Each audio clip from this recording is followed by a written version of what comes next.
kalian, jadi kali ini aku bakal ngejelasin tentang potensi ekonomi sosial dan budaya dari Desa Gelonggong. Potensi ekonomi dari Desa Gelonggong, mayoritas warganya bekerja sebagai buruh tani. Bisa kita lihat di sini, inilah sawah di Desa Gelonggong. Di hari bisa kita lihat di sini, jam 7 pagi sampai jam 9 pagi masih banyak yang sedang melakukan kegiatan. Seperti memberi pupuk agar padi semakin subur dan memberi pestisida supaya tidak ada hama yang merusak padi. Dan informasi tentang teknik penanaman yang saya dapat adalah cari lokasi penanaman yaitu tanah yang subur dan lembab serta lokasi yang terkena sinar matahari dan rutin memberi pupuk, contohnya pupuk nitrogen, pupuk fosfor, dan pupuk aluminium. Ada hal juga yang dapat menyebabkan gagalnya panen padi, yaitu bencana alam seperti banjir, longsor, dan musim kemarau, yaitu musim yang sangat panas hingga terjadinya kekeringan. Kedua, ada cuaca ekstrim, yaitu hujan yang deras tanpa berhenti setiap harinya sehingga terjadinya banjir. Yang ketiga, ada serangan hama. Serangan hama dapat merusak tanaman hingga tanaman membusuk. Keempat, ada perawatan yang kurang optimal.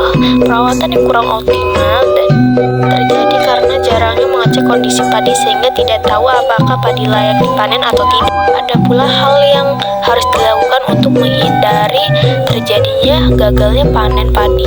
1. Pemanfaatan sumber air agar tidak terjadinya kekeringan. Dengan cara ini kita bisa mengatasi kekeringan mendadak dengan cara mudah, karena tanpa bingung harus mencari sumber air kemana saat terjadinya kekeringan secara mendadak. Kemudian nomor 2, ada rutin memberikan pestisida agar tidak ada hama. Dan hama saat menggabung untuk masa panen yang akan mendatang, karena itu akan mengakibatkan tanaman yang membusuk. Buruh tani adalah seseorang yang menggarap sawah yang bukan miliknya.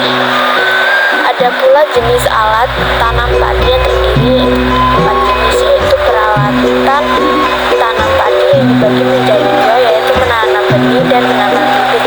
Alat tanam benih disebut juga seeder. Beras padi yang dihasilkan mengandung protein sebanyak 2,7 gram per 100 gram berasnya. Mengandung vitamin B dan juga zat besi serta karbohidrat yang dibutuhkan untuk menjaga kesehatan tubuh agar stamina dan anggota tubuh tetap stabil. Tugas dan tanggung jawab seorang petani terhadap tanaman yang diusahakannya. 1. Mengelola tanah pertanian yang untuk menanam padi. 2. Mengelola tanah pertanian dengan menerapkan pola tanaman mingguan, bulanan, dan tahunan. 3. Menjamin keutuhan ekosistem dan keragaman hayati di pertanian dan sekitar. Selain berperan sebagai produsen makanan, petani juga dapat berperan sebagai penggerak pembangunan ekonomi di daerah pedesaan. Dengan meningkatkan produktivitas pertanian, petani dapat meningkatkan pendapatan mereka sendiri, juga membantu mengurangi angka kemiskinan di daerah pedesaan. Sektor pertanian ini merupakan komponen ekonomi nasional yang sangat strategis dan penting karena menghasilkan sebagian besar dari produk domestik bruto negara, memberikan sebagian besar pendapatan ekspor dan mempekerjakan jutaan orang. Komoditas ekspor adalah barang mentah yang dapat digolongkan menurut mutunya sesuai dengan standar perdagangan internasional yang dikirim ke luar negeri. Baik, sekian dari ekonomi dari Desa Gelonggong. Lanjut, saya akan menjelaskan tentang budaya di Desa Gelonggong. Di desa saya, setiap minggunya memiliki rutinitas bersenam ibu-ibu. Kegiatan senam mingguan ini selalu dilakukan di hari Minggu, di jam 6 pagi sampai jam 7 pagi. Semua ibu-ibu bersemangat melakukan rutinitas ini supaya badan mereka sehat, terkena sinar matahari dengan vitamin C. Senam irama atau juga disebut sebagai senam ritme adalah senam yang dengan gerakan yang mengikuti irama yang berupa tepukan tangan, ketukan, nyanyian musik, atau sebagainya. Manfaat dari senam irama untuk mengencangkan otot sehingga secara tidak langsung dapat memperbaiki bentuk tubuh, otot tubuh, terutama pada bagian lengan, perut, pinggul, dan paha yang mengencang. Tentunya dapat membuat bentuk fisik lebih profesional. Ada juga dengan terkenanya sinar matahari selama ini diketahui mengandung vitamin D yang baik untuk kesehatan tulang. Namun, olahraga yang terlalu lama akan membuat tubuh kita menjadi stres dan dapat menyebabkan overtraining. Overtraining dapat menyebabkan tubuh mengalami kelelahan yang berkepanjangan, cedera otot dan sendi, kehilangan motivasi, mudah marah, kualitas tidur yang menjadi buruk. Manfaat dari olahraga senam irama ini meningkatkan kekuatan tubuh, fleksibilitas, keseimbangan, serta koordinasi, membantu membentuk postur tubuh yang benar, mengembangkan otot, meningkatkan fungsi motorik. Senam irama dapat membantu meningkatkan kerja jantung dengan melibatkan gerakan meningkat denyut nadi, aliran air yang lancar, dan mencegah penyakit jantung koroner, stroke, dan masalah kesehatan jantung lainnya. Manfaat dari senam irama adalah menjaga tubuh tetap ideal, sehat, dan bugar, menyehatkan jantung dan paru-paru, meningkatkan kesehatan kulit, menjaga kekuatan otot dan tulang, menjaga kelenturan sendi, meningkatkan stamina dan semangat menjalani aktivitas sehari-hari, menurunkan kadar kolesterol yang berat badan, meningkatkan kekuatan dan kelincahan tubuh, meningkatkan keluasan tubuh, melatih keseimbangan, menjauhkan dari cedera karena aktivitas yang tertentu.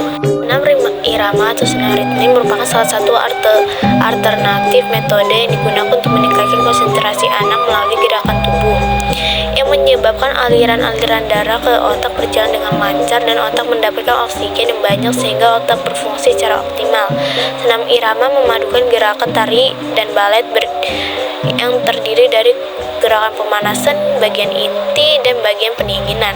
Unsur-unsur yang terdapat dari senam irama meliputi keluasan, kesinambungan gerakan, ketepatan irama, dan melatih kerenturan, ketangkasan, kelincahan, serta daya tahan untuk seluruh anggota tubuh.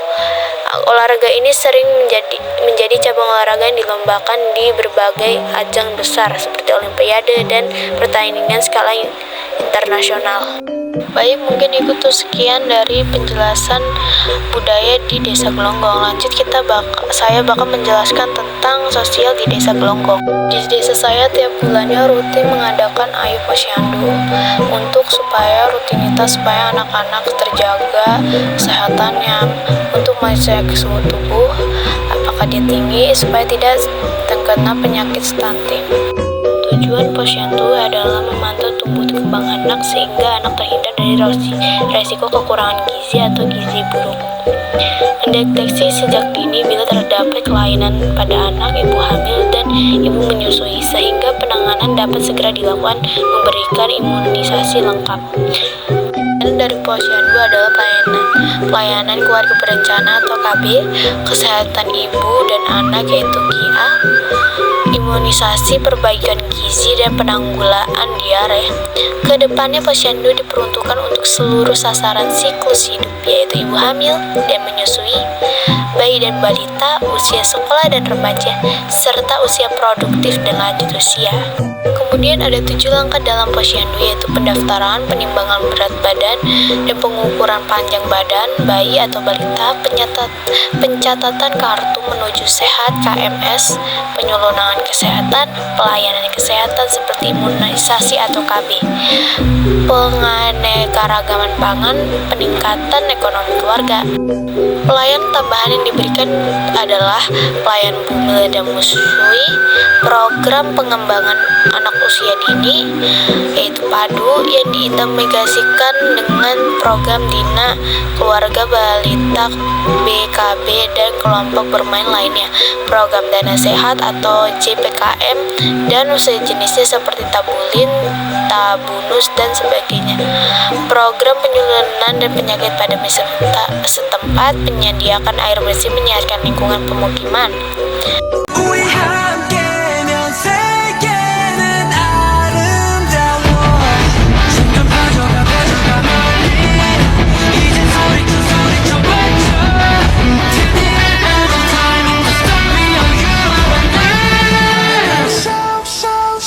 When we're together, stay